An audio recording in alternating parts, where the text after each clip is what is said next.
Hello, everybody. As Christy Winter Scott would say, that's the way she starts every one of our podcasts. Hoopin with Christy and Debbie. Christy Winter Scott, Debbie Antonelli. Thank you for being with us. Christy, I've been on the road quite a bit lately. I've been in some really interesting places, and I've had some people tell us they're actually listening to our podcast. So we actually do have some people that think it's fun.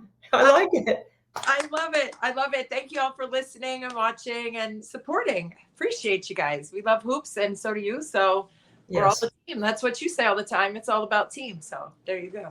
Absolutely. So we're going to go back to 2 episodes ago when we had the great Nancy Lieberman on our show, and we talked about playing the name drop game. Yes, So you did. today we're just going to name drop two. Okay. Maya Moore, because I was there for the jersey. Okay. Right? Okay. And Elena Beard, because you were there for the Hall of Fame. Yeah. Okay. Awesome. That's a double up. So that's what we're going to do today. That's it. We're not going to do anything else. So if you don't want to listen to our stories about Maya Moore and Elena Beard, you can cut us off right now. But if you want to hear a couple stories, that's what we're going to do.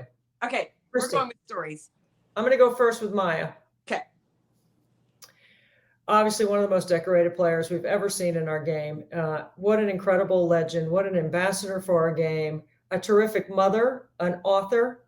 And being in the arena the other night when the Indiana Fever were playing Minnesota, first of all, it was sold out. It was packed. And yes, it was Maya Moore night, but we know on the road there's a lot of, people following the Fever. I'm in Atlanta right now. State Farm Arena is where the game's going to be played. The second time the Fever have been here, the second time Atlanta has moved the game to a bigger arena to accommodate fan requests.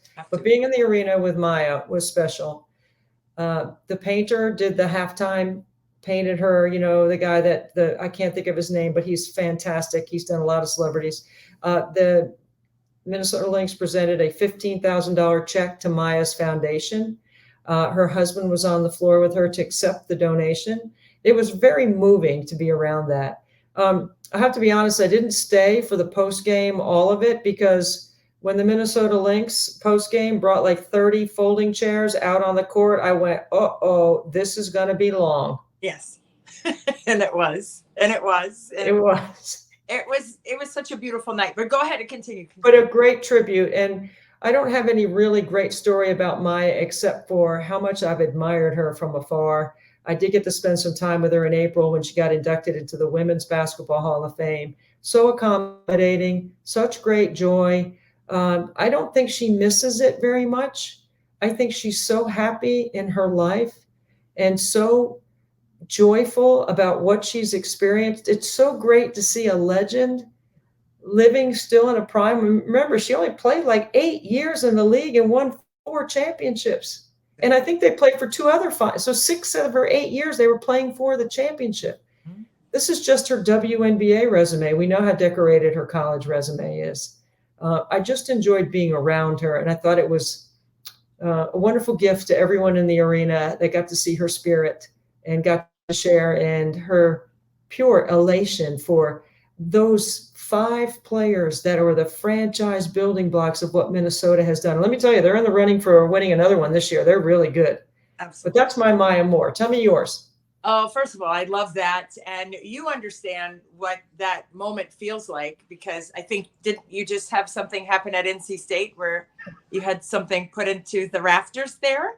Not yet, but yes, they did announce. I have to tell you, like, since you brought it up, like, I looked up at Maya's, where the black curtain was and how they're going to unveil it. And there was one quick emotional, like, oh my God. It hasn't really, it was such a surprise. I had no idea. I'm grateful for NC State. There's so many people that are more deserving that should be up there, but to potentially be right next to Coach Yao and be up in the rafters. And yes, there was a little sprinkle in my eyes looking at Maya. A little something. Allergy started acting up on you. Yeah. But thank you for bringing that up. Thank you, Christy. Absolutely. You deserve all of that. I mean, you are a pioneer for everything that's good about the game. And I'm going to go to Maya now. But when she saw the jersey unveiled and did the praying hands and the emotion, I mean, I had the high school jersey and I had the same exact nonverbal reaction. So that took me back to, 5 years ago, whenever that happened for me at South Lakes. And so Yeah. it's emotional. And like you said, you had a sprinkle of it. It's emotional because you understand that that's going to be there forever, right? Grandchildren, great great grands are going to look up and say, that's my DNA. That's a possibility for me, to be a great leader in whatever it is, basketball or anything else. So I think that was the emotion for Maya, because I know that was the emotion for me. I was just like out of breath. Like it was just overwhelming. So to see her react in that same way was just totally riveting emotionally. And to know that she stepped away in her prime, do you know how hard that is? It's hard for players to step away after a long 15, 20-year, Diana Taurasi, 42 years old. It's so hard to leave the game unless you're forced out with an injury. And she wasn't, right? It was her own volition. Like, she was like, this is what I want to do. I'm convicted in this. I want to leave the game right now. And like you said, only 8 years playing in the WNBA. And I saw something on social after the ceremony and saying, how many more do you think she would have won had she played 15 seasons? So I'm like, okay, let's do the math. I wasn't great in math, but I was trying to do the math that night on this one, right? So won 4 titles in 8 years, as you stated, right? So she played 7 more seasons. I'm thinking, Debbie, 3 more titles minimum. Do you agree with that? Well, that is a really good if, right? Because it generates a lot of conversation around who would have done it with her. That group was so special. Yeah. We've had 2 major dynasties in the league, right? The beginning with the Houston Comets, and look at those Hall of Famers, Naismith Hall of Famers that were on that team: Cooper, Swoops, Thompson, and then you had, Jeanette Arcane was on that team. A lot of people forget about her. Somebody like Coquise Washington played on that team. Like, you go through and you can think about some greats there, and then the Minnesota Lynx and their dynasty. All 5 of those great players are all in the rafters there, including Rebecca Brunson, who is an assistant coach now for Minnesota. I don't know how many, because it could have, if they all stuck together, boy, they were really tough. And I know for, during the heyday of Tamika Catchings, Angel McCautry was in Atlanta. She was a problem for Indiana. And then the Minnesota Lynx franchise. And then you had the Phoenix franchise. I mean, those franchises during that time, those were the ones, like, they were tough, really hard to win. Indiana played for 3 championships and only won 1. Right. Atlanta played for a championship, and they're one of the 3 franchises that has not won a title. Connecticut and New York are the other 2, right? So it'd be really interesting. But yes, there's a whole generation that really missed out on seeing how great Maya was. I mean, we use generational talent and we use GOAT way too much in our game. There are really only a handful that would really be under that title. She would definitely be one of them. Absolutely. And I just remember, just personally speaking, when she came into DC, as you were talking about, she just always was gracious with her time, always had my kids with me, because that's just how the clock was going. Pick you up from school, we're going to the game, and sitting right there with mommy. So it was so cute, because Jordan was a little guy, elementary, and he would always say, I really love watching Maya Mora. That's what he used to call her. Maya Mora? Maya Mora. So, but he took a picture with her and everything. Like, it was just, she always had the time, and she thought that was cute how he said that. Didn't correct him either, and just thought it was so cute. But I just think the fierceness and consistency that she continued to bring to the floor, whether she was at UConn, whether she was with the Lynx and all of that. I just think that, you could throw the kitchen sink at her defensively, and she was always going to find a way to kill you. And she just did it every single time. And so for her, I just give her the utmost respect, because of the way that she was built inside, right? In terms of her competitive nature and her competitive heart and fire in the belly, to be able to step away from the game like that.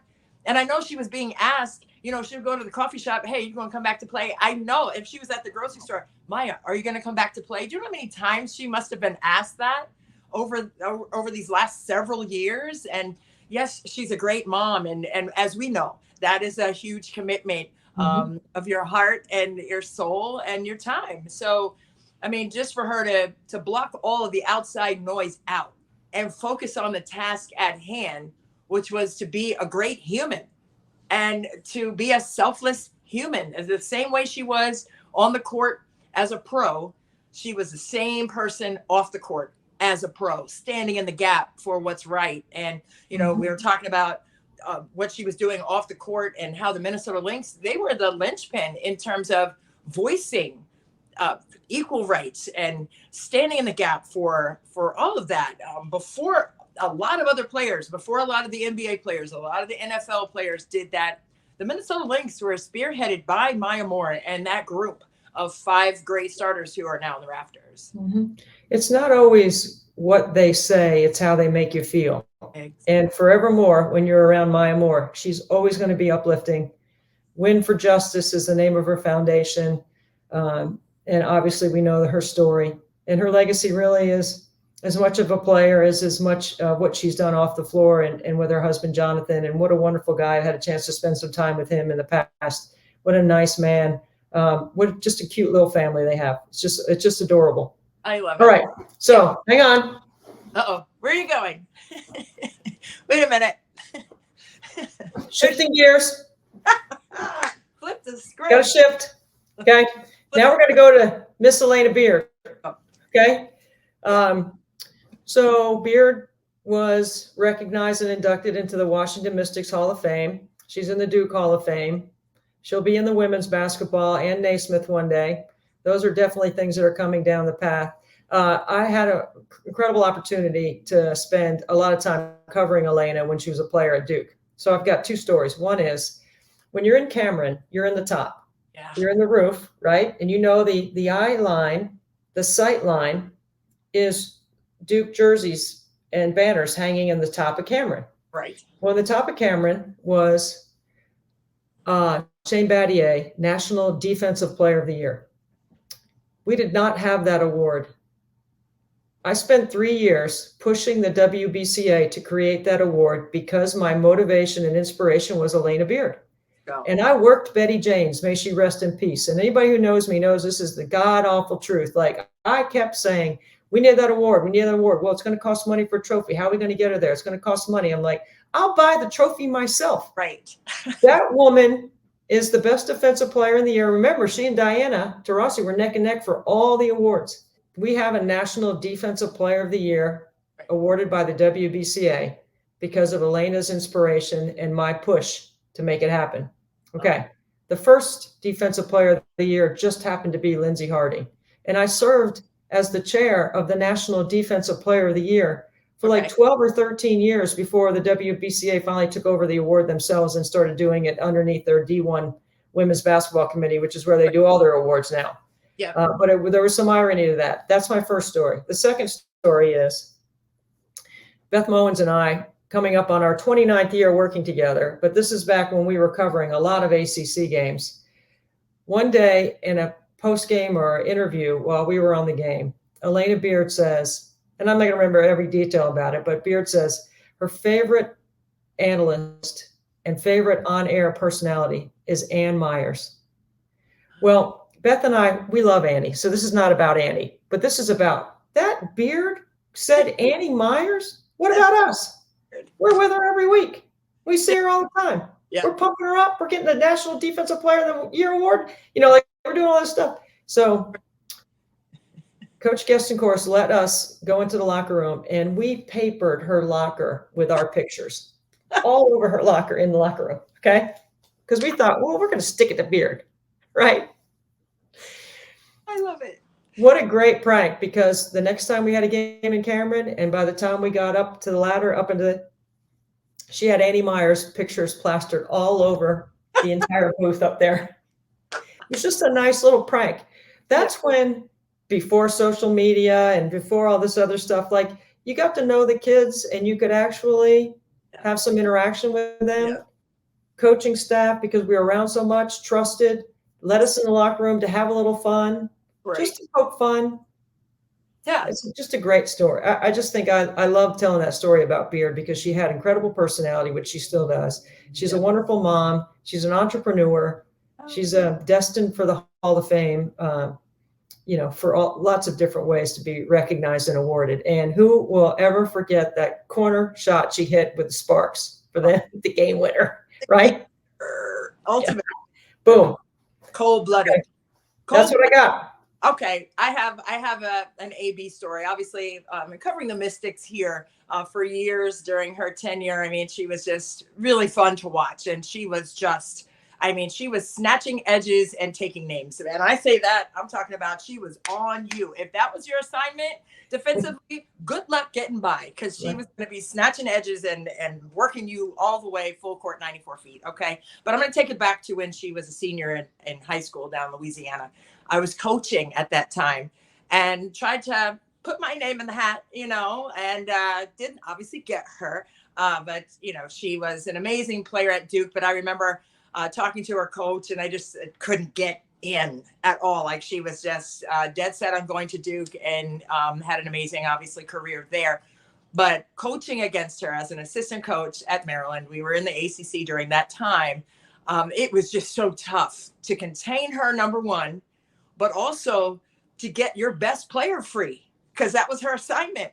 I'm like, man, send another, get a double screen, something, get her snake through or something, get AB away. And AB always found a way to get right back to her primary match and give you the absolute blues, and us as coaches, the absolute blues, because we couldn't get anything tactically set to free our kid up from her, because she was so dead set on just being incredibly disruptive. You're not going to touch the ball. And that was her demeanor from the baseline to the other baseline. And she was just all about it. And she spoke to us about when she was here with the Mystics recently, getting inducted into the Hall of Fame. And she just said that, it was a role change that she had to go through when she got into the WNBA, right? Much like Alicia Clark, right? Who was leading the country in scoring collegiately and then came into the WNBA. And if you didn't see her play in college, you think, well, she's this defensive stopper, which she's a great defender, but she had to morph her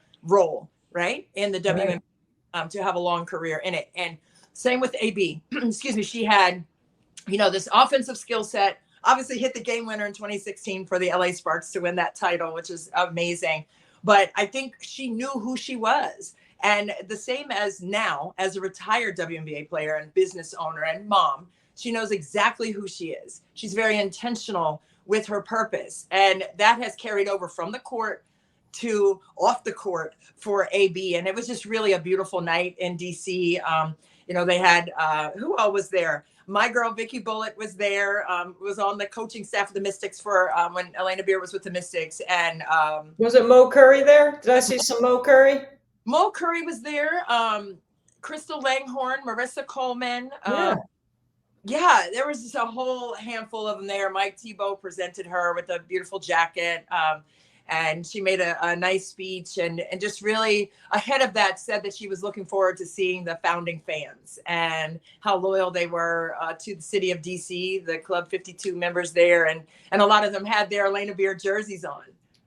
Cool. Which I thought was super cute. So it was just a really great tie of the bow, if you will, for just an outstanding career. Like you said, Hall of Fame across the board, and definitely should be in the Naismith Hall of Fame as well. But just, you do what you can do for your team. And we said team is like one of your favorite words, and same for me. But she came into the league and just had to reinvent herself. And she did that for every single team she was on, had that catastrophic injury where she was given a 10% chance to walk again. Like, we're not even talking about play on the professional level, on an elite level. Like, there was a chance that she was going to be done, and she was out of commission for almost 2 seasons, but came back and got that title. So it just tells you about her persistence and resilience and, sense of purpose behind everything that she does in terms of her rehab to get herself back on the floor at an elite level to contribute and impact in a positive way. So, kudos to both, but AB here in DC, a beloved fixture to the foundation of this organization here. Well, Christy, we called it the name drop game. So you and I dropped a couple of names on here. We dropped a bunch of names, but we love that our fans and the people listening, if we have fans, but the people listening are, wanting to hear some stories like this. It's a little different take on the podcast, right? That we're not just breaking down what's happened currently. There's plenty of sites that are doing that, but it's fun to be with you on Her Hoop Stats and fun to be with you on Hoopin with Christy and Debbie. And, we said we were only going to do 2 things, and that's it. We've done 2 things. Keep it tight, keep it short, and we'll be back with you next week. Parting shot?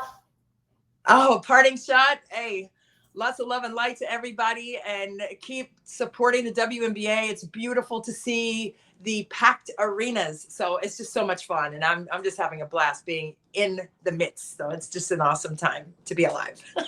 We got incredible playoff action and playoff race. Every game's meaningful now, and traveling around with a fever, being on charter flights and traveling with the team and being a part of all that takes you back, like we didn't get to do all that. So it's a fun run. And it's fun to be around even road games for the Fever somewhat feel like home games in some arenas. So we'll talk about the playoffs next week as things start to shape up more. But stays, the pickup games, winner stays. It's the same. Hey, the playoffs are coming. Hey, winner stays. We already got. I'm on your team all the time, Christy. I'm not a passer. You're not a passer, so I don't know who's going to take off. Well, I'm bringing it up, so you aren't going to see it. Or I'm running to the deep corner. That's me. Find me in the deep corner with my heels in the corner like Simone Biles. That's how deep I'm going to be. I love it. I love it. Got to get the long board if it ever comes off, but they're always going to go in. You're a swisher. So All right, that's it for this week. Thank you, Christy. Love you. See you next week, and thank you guys for tuning in and listening.